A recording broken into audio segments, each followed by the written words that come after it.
बिस्मिल्लाहिर्रहमानिर्रहीम अस्सलाम वालेकुम। I am Aqsa Shaikh, welcome to my channel. आज जो टॉपिक हम डिस्कस करेंगे वो क्या है, ग्रेविटेशनल वेव। अब आप ये सोचोगे कि आप universal Newton law of gravitation पढ़ते आ रहे हो, जिसमें बता रखा है कि gravity is the mutual attractive force between the masses. It is responsible for the planets to revolve around the sun. कि ग्रेविटी जो है वो क्या है, फोर्स है, अट्रैक्टिव फोर्स है मासेस के दरमियान में। ग्रेविटी की वजह से ही हमारी यूनिवर्स फॉर्म हुई, हमारी अर्थ फॉर्म हुई, हमारे जो प्लैनेट्स जो है अराउंड द सन रिवॉल्व करते हैं just because of gravitational force. ये थ्योरी बिल्कुल सही वैलिड कंसिडर की गई फ्रॉम मेनी ईयर्स। मगर एक अजीब सी बात नोटिस की गई थी उस ज़माने में कि मरकरी जो है, मरकरी भी एक प्लेनेट है, वो अराउंड द सन जो है वो X Y and Z axis revolve करना शुरू हो गया। मतलब वो अपने ऑर्बिट से हटकर एक डांसिंग लाइक रिवॉल्व देना शुरू हो गया। तो उस जगह पे न्यूटन की जो थ्योरी है वो वैलिड नहीं कर रही थी, और न्यूटन जो है इस बात का जवाब नहीं दे सका कि ये जो मर्क्यूरी अपनी ऑर्बिट से डिस्प्लेस हुआ है ये क्यों हुआ है, और उसकी मूवमेंट जो है X Y and Z axis क्यों है। अब इसका जवाब आइंस्टाइन ने अपनी थ्योरी ऑफ रिलेटिविटी में दिया इन 1960। उसने क्या बोला, gravity is not a force, it is a wave, it is like a ripple into the space time curvature. अब स्पेस टाइम कर्वेचर को हम किस तरीके से डिस्कस करेंगे। स्पेस टाइम हमने डिस्कस किया था पहले कि space time is the fourth dimension. ये आइंस्टाइन ने ही इंट्रोड्यूस करवाई थी कि ये स्पेस टाइम डायमेंशन जो है हमारी पूरी यूनिवर्स में फैली हुई है, इट्स लाइक अ स्पंज। और अगर आप कर्वेचर को डिस्कस करना चाहो कि कर्वेचर क्या है, तो आइंस्टाइन ने बोला स्पेस टाइम में जितना ऑब्जेक्ट का हेवियर मास होगा उतना ही स्पेस टाइम में क्या होगा, गड़ा पड़ेगा।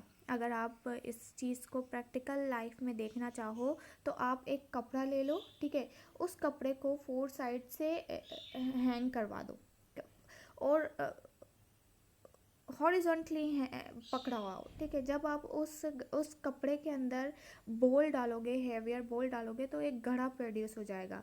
तो सेम एग्जांपल हमारी स्पेस टाइम डायमेंशन की भी है, ग्रेविटी की भी है। ये जो कपड़ा जो है ये आपका क्या है, स्पेस टाइम डायमेंशन है, और ये जो बॉल आप सेंटर में रख रहे हो ये क्या हो सकता है, सन हो सकती है, न्यूट्रॉन स्टार हो सकता है, या तो ब्लैक होल हो सकता है। जितना हैवियर मास होगा उतना ही ज़्यादा कर्वेचर गढ़ा पड़ेगा, लाइक आप जो इस पिक्चर में देख रहे हो। तो अगर आप इस कपड़े के ऊपर स्मॉल बॉल्स जब आप फेंकोगे तो ये सारे के सारे बॉल्स जो है इस गड्ढे की तरफ अट्रैक्ट होना शुरू हो जाएगी। तो सेम कॉन्सेप्ट उसने ग्रेविटी का भी यही बताया कि जितना ज़्यादा हैवियर होगा ऑब्जेक्ट का मास उतना ही ज़्यादा गड़ा पड़ेगा, और हर एक ऑब्जेक्ट जो स्मॉलर ऑब्जेक्ट है जिसका स्मॉलर मास है वो उसकी तरफ, उस हैवियर मास की तरफ क्या हो जाएंगे, अट्रैक्ट होंगे। आइंस्टाइन ने ये बोला कि इनफैक्ट ये लाइट भी इस घड़े से पास आउट नहीं हो सकती जितना हैवियर कर्वेचर प्रोड्यूस होगा। अब बात ये आती है कि ये जो ग्रेविटेशनल वेव जो है ये प्रोड्यूस किस तरीके से होती है। तो आइंस्टाइन ने क्या बताया, जब भी कोई हैवियर मासेस होते हैं लाइक न्यूट्रॉन स्टार हो गए, ब्लैक होल हो गए, या फिर बाइनरी पल्सार हो गए, ये जब आपस में एक दूसरे से क्या होते हैं, फ्यूज़ होते हैं। जब फ्यूज़ होते हैं तो एक हाई अमाउंट ऑफ एनर्जी को रिलीज़ करते हैं। ये जब एनर्जी रिलीज़ होती है तो ये स्पेस टाइम डायमेंशन में डिस्टरबेंस क्रिएट करते हैं, और ये वेव जो है पूरी यूनिवर्स में क्या फैल जाते हैं। लाइक आपने पढ़ा ही है कि wave is the mechanical disturbance in any medium. तो मीडियम जो है हमारे पास क्या होता है, स्पेस टाइम डायमेंशन होती है, और डिस्टरबेंस कौन क्रिएट करते हैं, जब ब्लैक होल आपस में एक दूसरे से क्या हो रहे होते हैं, फ्यूज़ होते हैं। और ये जो ग्रेविटेशनल वेव जो है कंटिन्यूसली हमारे अर्थ को स्ट्रेच एंड कंप्रेस कर रही है। अब आप ये सोच रहे होंगे, अगर ये हमारे अर्थ को स्ट्रेच एंड कंप्रेस कर रही है तो इसका इफ़ेक्ट हमें महसूस क्यों नहीं होता। इसका जवाब ये है, ये जो ग्रेविटेशनल वेव्स जो है ये millions of light year away जो है हमारे अर्थ से प्रोड्यूस होती है। लाइक टू ब्लैक होल जब फ्यूज़ होते हैं तो वो millions of light year from our galaxies produce होते हैं। तो उसकी जो वेव का जो इफ़ेक्ट है हमारी अर्थ तक आते आते अप्रॉक्सीमेटली निग्लिजिबल हो जाता है।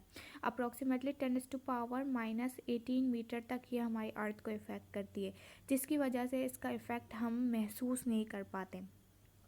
अब ग्रेविटी का जो ये सब कॉन्सेप्ट जो है आइंस्टाइन के मरने के 20 साल तक से फॉर्मूला में ही मौजूद था।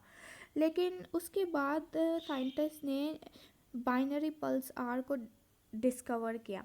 जब बाइनरी पल्सार डिस्कवर हुए तो फिर साइंटिस्ट ये सोचना शुरू हो गए कि हो सकता है कि जो आइंस्टाइन ने रिलेटिविटी में ये सब कॉन्सेप्ट बताया वो वाकई में ही सही हो। तो उन्होंने इस बाइनरी पल्सार को ऑब्ज़र्व करना शुरू करा। उन्होंने 12 साल तक बाइनरी पल्सार को ऑब्ज़र्व किया। तो उन्होंने यही देखा कि ये बाइनरी पल्सार जो है वो स्लोली एक दूसरे के क्या आ रहे थे, करीब आना शुरू हो गए, करीब आना शुरू हुए और फ्यूज़ हो गए आपस में। तो ये बात आइंस्टाइन की प्रूव हो गई कि ग्रेविटी जो है वो किस तरीके से प्रोड्यूस होती है by the fusing of massive stars. तो और इसकी डिटेक्शन जो है 2015 में कंफर्म हो गई बाय द लीगो जो है एक डिटेक्टर है जिसने ग्रेविटेशनल वेव को डिटेक्ट करा इन 2015। उसके बाद अब तक 3 दफ़ा ये वेव जो है डिटेक्ट हो गई है। तो ये बात कंफर्म हो गई कि ग्रेविटी जो है, न्यूटन की जो कॉन्सेप्ट था ग्रेविटी का कि ग्रेविटी इज़ द फोर्स, तो फोर्स नहीं है बल्कि क्या है, वेव्स है। ये रिपल्स की तरह है कि अगर आप पानी के अंदर कोई पत्थर डालते हो तो एक रिपल्स प्रोड्यूस होती है। इसी तरीके से ये रिपल है हमारी स्पेस टाइम डायमेंशन में। यही वजह है कि यूनिफिकेशन थ्योरी में हमारे पास ग्रेविटी जो है वो यूनिफाई नहीं हो सकी। I hope you understand this. Thank you for listening. अगर आपके पास कोई भी क्वेश्चन है तो आप पूछ सकते हो, I will reply you. Thank you.